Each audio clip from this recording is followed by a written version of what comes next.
I felt very safe. The minute you come into the place, it's very peaceful, and you meet Fanny and Carlos, and they're both just so nice and obviously caring and friendly, and you just feel like you're in good hands. And also the first day, we spent a couple of hours just getting to know each other before we didn't jump into the ceremony. We spent several hours talking to each other. Carlos asked us questions, Fanny asked us questions to get to know each other and why we're here. So it was a very methodical, thought-out process. So yes, I felt safe and I felt in good hands the whole time. For me, it's normally hard to open up to new people that I don't know, and it's hard to talk to people. But somehow this group kind of meshed together almost from the beginning. And I think a big part of that was the rule of not having telephones or watches or newspapers or magazines to read, because it kind of forced us to talk to each other. And we had nothing else to do. So we talked and we opened up to each other. And also the first meeting with you and Carlos, that kind of set the tone for how we would interact for the rest of the week.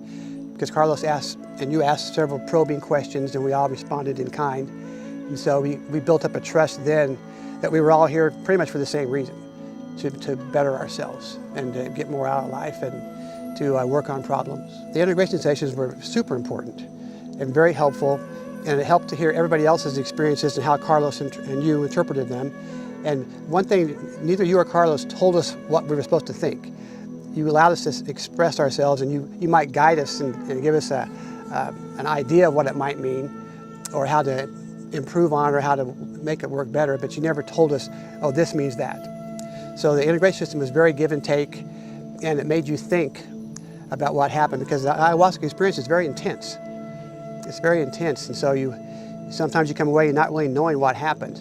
So it's very important, I think, that the next day, or to go through what happened while it's still fresh in your mind. So the integration sessions were very helpful. I came into the retreat thinking that would probably be the least interesting aspect of it, because I thought, well, it's just a sweat lodge. You know, you play the drums and you sweat and kumbaya, you know. But for me, it was the most powerful session of the whole week.